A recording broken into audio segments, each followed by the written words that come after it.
Pada video kali ini saya ingin menjawab pertanyaan dari pemilik akun @man ya. Jadi tulisannya @man.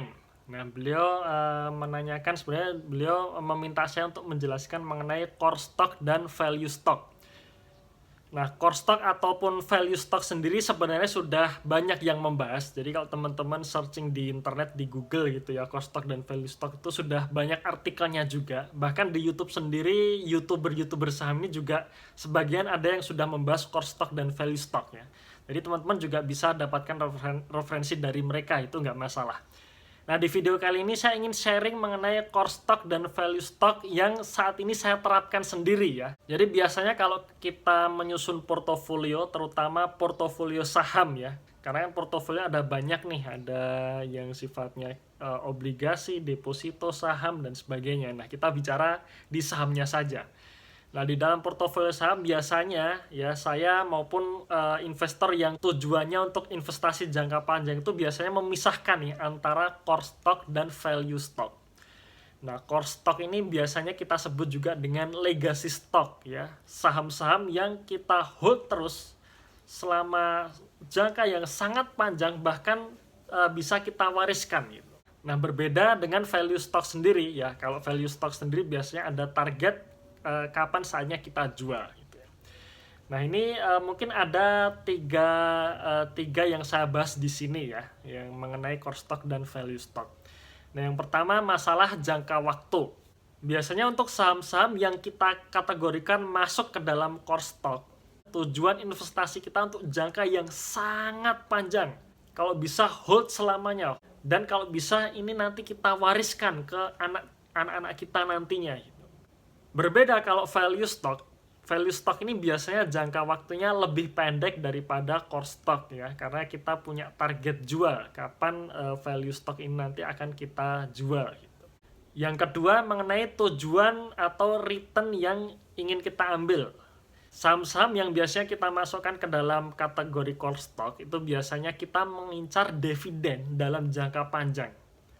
Kalau misalkan teman-teman sering dengar ya atau sering baca berita ada seseorang yang mendapatkan warisan berupa saham Unilever gitu. Jadi kalau misalkan si orang tua yang menerima warisan ini punya saham Unilever sejak saat IPO ya. Jadi kalau nggak salah Unilever ini IPO 38 tahun yang lalu itu di harga 3.175 ya.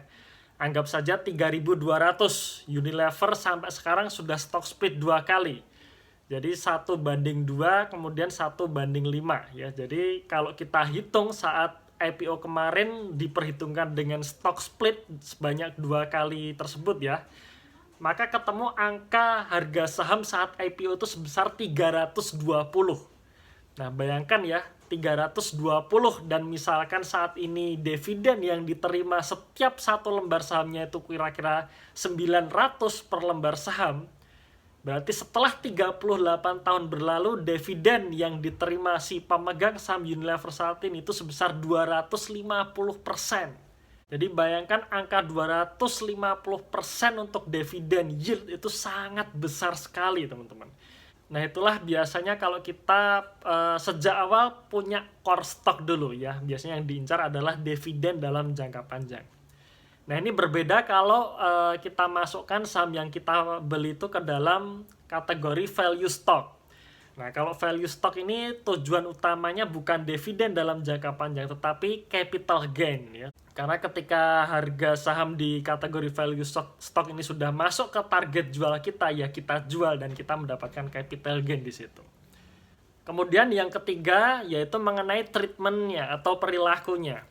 Nah, kalau kita menempatkan saham dalam kategori core stock, berarti perilakunya adalah kita beli secara dicicil, ya, secara dicicil, secara bertahap, secara disiplin, entah atau nggak peduli kita dengan pergerakan harga sahamnya mau naik atau mau turun, ya saatnya ada duit lebih ya kita beli gitu. Berbeda dengan kategori value stock ini. Nah, kalau value stock ini treatmentnya adalah kita beli saat value-nya sedang murah atau under value, kemudian kita jual saat harga sahamnya itu sudah di atas dari value-nya.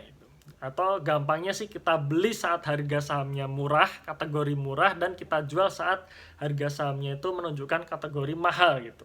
Nah, itu kira-kira 3 perbedaan mengenai core stock dan value stock. Nah, kemudian tipsnya bagaimana nih kita menyusun portofolio saham milik kita sendiri? Ya, sebaiknya sih kita memiliki dua-duanya ini. Kita memiliki saham yang kita masukkan ke kategori core stock atau legacy stock.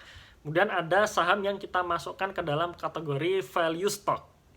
Nah, kalau saya boleh menyarankan, paling tidak minimal Anda punya satu saham yang Anda masukkan ke kategori core stock. Ya, artinya Anda beli terus saham ini, nggak pernah Anda jual. Nah, lalu kira-kira saham apa saja nih yang bisa masuk dalam kategori core stock? Ya, kalau selama ini sih dari saham-saham yang sudah saya analisa, saya baru menemukan 10 saham nih yang cocok kita jadikan core stock ya. Nah, ini pernah saya bahas di video-video saya sebelumnya yang berjudul Nabung Saham 2020 dan juga 5 saham terbaik tanpa analisa.